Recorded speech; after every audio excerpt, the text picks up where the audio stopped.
Welcome back to the Fantasy Bros YouTube channel. This week, we're recapping Week 13 games, and my goodness, was it a good week. Was it a treat? And we're coming off watching the Steelers just pull off the upset on Washington, and we're going to get to that later, but my oh my, was that an interesting game. Let's go into New Orleans versus the Atlanta Falcons, and Taysom Hill does it again. It's pretty much the same thing as we saw the last time these two matched off against each other, except for Alvin Kamara, closed the gap by 7 more points this time. Right, but then Alvin Kamara, he looked good here. Finally made fantasy owners proud. But something to note, it wasn't in the passing game this time. It was in the rushing game somehow. So the floor is definitely a little bit lower, but if he finds a way to rush for, but rumor has it Drew Brees comes back next week, which is monstrous. And if he knows how to run by then, Alvin Kamara owners, oh baby! And Taysom Hill on the ground, he almost had more rushing yards than Kamara, and Michael Thomas had almost the exact same stat line as the other time he played Atlanta. Let's get to the Atlanta side of things. Matt Ryan did not look great here, as he hasn't looked all season, but Calvin Ridley eclipsed 100 yards. Julio Jones made his return, looked decent. He had 10 targets. So did Ridley, yeah. They both 6 yards under 100, and yeah, the targets are there. Russell Gage looked pretty interesting. Not sure how well he'll be doing going forward, but Hayden Hurst, tight end, is a complete bust. He's not startable going forward. Let's go to the Detroit versus Chicago. Matthew Stafford completely lighting it up, turning back the clocks. 400 yards and 3 touchdowns. Adrian Peterson, 2 touchdowns on the ground. Marvin Jones eclipsed 100 yards and a touchdown through the air. TJ Hawkins, 84 yards on 7 catches. Man, this whole offense is benefiting. You saw his catch in the corner of the end zone? Wow, this game. Stafford was just lighting it up. Against the Chicago defense, no one expected that. Exactly. On the other side of the ball, Trubisky, once again, proving to be beneficial for fantasy owners of David Montgomery, who went for 72 yards and 2 touchdowns. As we said, he was a start against a terrible run defense, and he did not disappoint. He did have the 23 plus. You promised. I did. I promised 23 plus, and he came through. Allen Robinson had a decent game, 6 receptions, 75 yards. He'll be good going forward. Both of them are must starts. Great game there. Cleveland, Tennessee, Baker Mayfield. Oh my goodness! If you thought Matthew Stafford had a good game, Baker went off. 330 yards passing, 4 touchdowns. Keep in mind, this is all in the first half. He didn't do anything in the second half. All in the first half. Nick Chubb, 80 yards on the ground and a touchdown. Kareem Hunt completely phased out. I mean, like 14 rushing attempts for 33 yards, 2.4 yards per carry. Doesn't look good there. Rashard Higgins, 95 yards on 6 receptions and a touchdown. Interesting pickup there. Donovan Peoples-Jones, we're not going to talk about him because he's not a pickup, but Jarvis Landry, 62 yards, 8 receptions, and a touchdown. Great game. Again, back-to-back. Good games for Jarvis. He's trending upwards. Looking good. Baker likes him. Absolutely. And Ryan Tannehill, he looked bad at the start of the game, but Corey Davis made him look good. 11 yards, just under 400 yards passing, 3 touchdowns. Derrick Henry did nothing on this game, but the fantasy managers don't fret. This is his last typical match. This is his last subpar performance because he will go off in the fantasy playoffs, and that's the only thing that matters. Corey Davis, 11 receptions, 12 targets, 182 yards, and a touchdown. The number 1 receiver on the day thus far. Could he be the number 1 receiver on the team the rest of the season? We'll see. Perhaps, because A.J. Brown only had 4 receptions for 87 yards. And he fumbled the ball also. He did get injured, and he should have had a touchdown. I think it's possible. Corey Davis was a top 5 draft pick back in the day. Both of these guys are startable, and they're very talented. We know how talented they are. Corey Davis, this is a phenomenal outing for him. I picked him up. I started him 1 week, and the next week he just had 0 for me, so I had to let go. But now he looks like a start week in, week out. Next game, Cincinnati, Miami. This was an atrocious performance by Cincinnati. But what could you expect? Brandon Allen at the helm, 150 and touchdown. Giovanni Bernard, nothing there. You started Boyd. You got one Tyler catch. Boyd had 1 catch, 72 yards and a touchdown. Very productive with that catch, but no way started him. Nobody else to really talk about because you can't really trust anyone on the Bengals offense. Gesicki, though. You see that one-hander? Man, Gesicki looked good here. Tua Tagovailoa low under center. Did not look bad either. 300 yards, a touchdown, no INTs. I didn't expect that. Wow, good game. It was the Bengals defense. A 97.8 passer rating. The Bengals don't have a bad defense. Yeah, but Tua looked solid. He looked really good here. And Myles Gaskin, 90 yards on the ground on a return here and 51 yards through the air. Nice game from him. Gesicki, again, great game. 9 receptions and a touchdown in a weak tight end league. Great pickup there. Next game, Jacksonville, Minnesota, Mike Glennon, James 2 Robinson, INTs, matchup proof. Touchdown 280. But the real main story is, yes, James Robinson, the rookie, the undrafted rookie who's almost at 1,000 yards rushing on the season. Phenomenal game. This is a game of rookie versus rookie, this game. Unbelievable. 78 yards and a touchdown, and through the air he had 30 yards and 6 catches. Nothing else to report. On the other side of the ball, we have Dalvin Cook, 120 yards on the ground on 32 attempts. Crazy volume there. Justin Jefferson and Adam Thielen,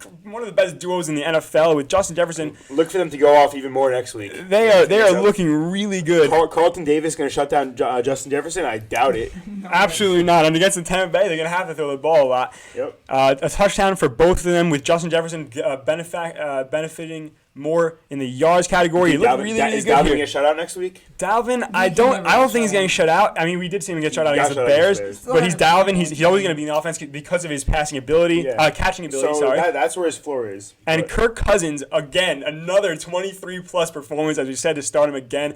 300 yards and 3 touchdowns. Great game from him. Next, Las Vegas. Finding a way to lose in new ways. Las Vegas and New York Jets. No. They didn't. They purposely lost. They wanted Trevor Lawrence. It was one of the worst plays I've ever seen defensively. You don't play a man coverage. Not even that. You don't bite in on a Hail Mary pass. You tackle. No. Listen, you do if you want Trevor Lawrence. That's what happens. Okay. Anyway, that's Adam not Gase, fantasy. you're a But genius. Derek Carr, what a start, Joe. Good call by Joe. 380 yards passing, 3 touchdowns. Unbelievable game. Devontae Booker, huge disappointment.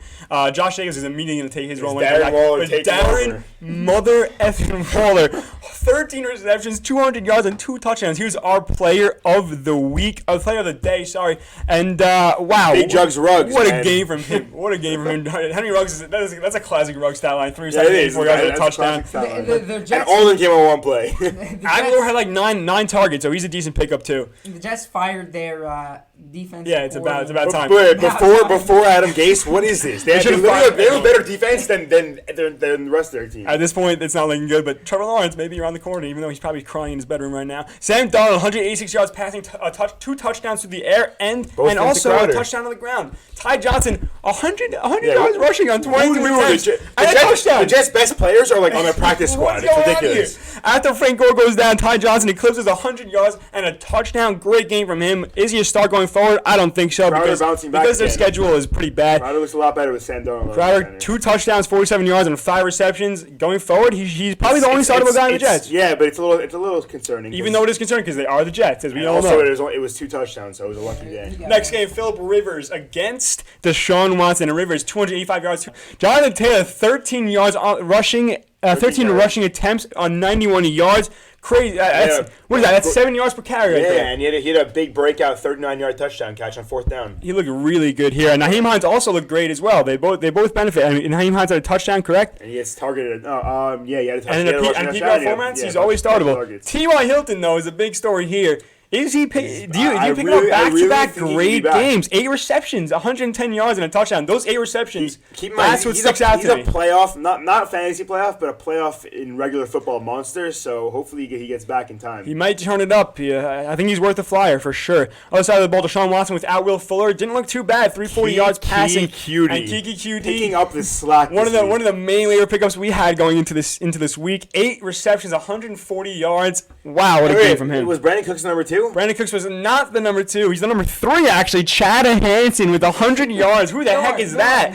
Nobody knows. Nobody knows who that is. David Johnson made his return, 44 yards and a touchdown. 6 for 24 in the passing game. Was that Duke? That was Duke. That was Duke. Look, none of these guys are going to get you like 20 points, but they are going to get you a solid 10. Only David Johnson. He'll get you like 10 to 15 a game. Nothing special. QD going forward, I love him a lot for sure. Watson's a beast. He doesn't even need receivers. He just needs a better team for sure. Los Angeles, Arizona, Jared Goff, another decent game here. 350 yards and a touchdown. Cam Akers takes the reign at running back. 21 yards on the ground. 21 rushing attempts, 72 yards and a touchdown. Great game from him going forward. If he continues to get that workload, I love him as a start. And he's also a good pass catching back. They're not using him like that, but they may transition to that. And Bobby Trees, Robert Woods, 10 receptions, 85 yards. Most targeted again. And Cooper Kupp, 8 receptions, 73 yards. Both of these guys are must starts every week, and their schedule is unbelievable. Kyler Murray, 3 touchdowns, 173 yards passing, and 80 QB rating. But the only thing that saved his day is he decided that he figured out that Hopkins was on his team in the second half. Hopkins actually had a decent game. Surprisingly. First half he had 0. He put up a 0 in the first half. And 8 receptions, 852 yards, and a touchdown. Jalen Ramsey couldn't do it for the entire game. Kyler Murray didn't look so good here, but I don't see this continuing because he's been the QB1 overall. Also, Chase Edmonds is maybe a flex start if you're desperate, but other than that, Kenny Drake is the main guy there. Philly, Green Bay. Jalen Hurts takes over at QB, and he looked nice. outperformed Wentz. He looked nice. And Miles Sanders posted another dud, but I think if Jalen Hurts takes the reign, it'll benefit him hugely. I mean, you can't really go much farther down than you are right now. You can't get worse. Dallas Goedert remained the tight end one, and the wide receiver one, 5 receptions, 66 yards, great tight end going forward. Aaron Jones, breakout performance. Like I said, look, fantasy managers would have to be patient. He's going to go off, and he did just that. It was mostly one play. And his schedule is phenomenal. So he's gonna be a fantasy winner. Rodgers, see how much they give to him. Fantasy winner. Rodgers is so consistent. It's unbelievable. Almost 300 yards, 3 touchdowns, no INTs. Unbelievable game from him.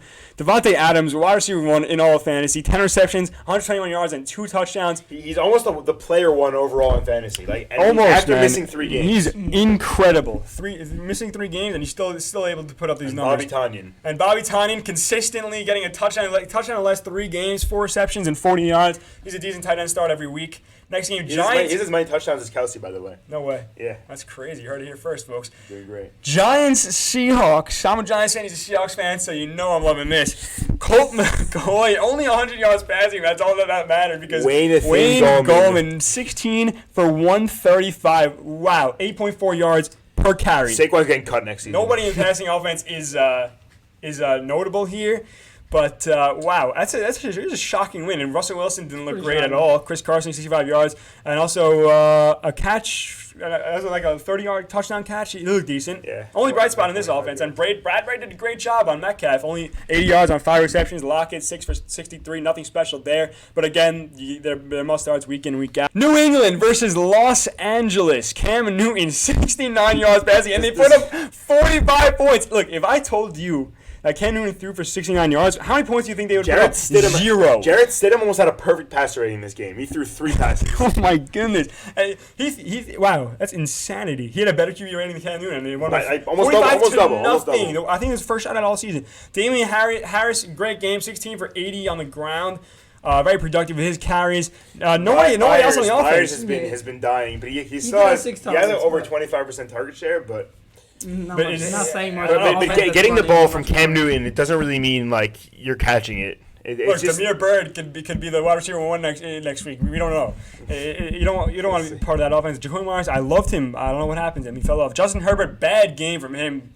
200 yards passing and 2 INTs, but he's been great all season. Can't really blame him. He's bound to have a bad game. Eckler. Also, Belichick game plans against Eckler and Keane quarterbacks. Both had bad games. So look, it's gonna happen every once in a while. But hopefully it doesn't happen. When you have 0 points, it's not likely you got to get a game. Yeah, exactly. Hopefully it doesn't happen in the playoffs. Denver, Kansas City. Kansas City looked very vulnerable in this game. Kansas City played to the level of their opponents once again. I mean, let's go to Drew Lock. 150, 2 touchdowns. Melvin Gordon, 15 carries, 130 yards. Big surprise here. Big surprise there. And Lindsey once again had the same amount of carries. The Chiefs just let people run on them. As long as you have a decent running game, that you could destroy them. That's the problem with the Steelers, though. That's why I think the Chiefs outplay the Steelers. The Steelers don't have a run game. We saw it today. They were atrocious. We'll get to them in a second. But no offense, 4 for 57, decent tight end, and it was also against a tough Kansas City defense. And Tim Patrick, 2 touchdowns, 444. Continuing his breakout season. He looks really good. He's very underrated. Other side of the ball, Patrick Mahomes doing Patrick Mahomes things. 318, a touchdown. Honestly, not really. I mean, he had a good game. No picks. Once again, he only threw 2 picks in the season. Travis Kelce, 8 for 136 on a touchdown. He's so good. Tyreek Hill, he had that touchdown called back, which was a touchdown. They just didn't challenge it, which sucks. And then a penalty. And another one. Yeah. So, look, it says 6 for 58, but it's really much more than that. So it's really like 8 for 374. He really had a great game if you take away those take back touchdowns. But anyway, next game. Yeah, what's the next game, Max? Washington, Pittsburgh. Let's get right into Obviously, that. Pittsburgh won. We don't need to talk about it. I think we do, Joe, because guess what? They lost. No Penn Roethlisberger threw 300 yards, 2 touchdowns, but that's not enough because Antonio Gibson did nothing. He got injured. Terry McLaurin, nothing. Who was it? Logan Thomas, Pittsburgh 9 for 98 and a touchdown, and all their defense. And because Gibson went out, J.D. McKissick had 10 receptions for 70 yards. My, oh my. If you hung on to him or if you could pick him up, I would recommend doing so. Who do you think James Washington would lead the team in yards? Yeah, but 2 receptions. Deontay Johnson had another 10-plus reception game, 11-plus reception game, 71 yards and a touchdown. Once again, the wide receiver one in this offense. Claypool only had 2 receptions, 38 yards. Ebron got 11 targets, which is yeah. Ebron looked really good in this game, except for the drops. Juju had like so many targets, 7 catches, so many catches, 28 but no yards, 28 yards, 4 yards per catch. Yeah, wow, crazy upset, crazy week. We still have a couple more games to go as Bills and Niners are playing now, and we got the Ravens and Cowboys. This has been a weekly recap. And again, if you want to win your league, the fantasy playoffs are literally next week. So you gotta check us out. You gotta watch these videos, take our advice. Like, comment, subscribe. Check out all of our videos. We'll help you win. Until next video, we'll see you then.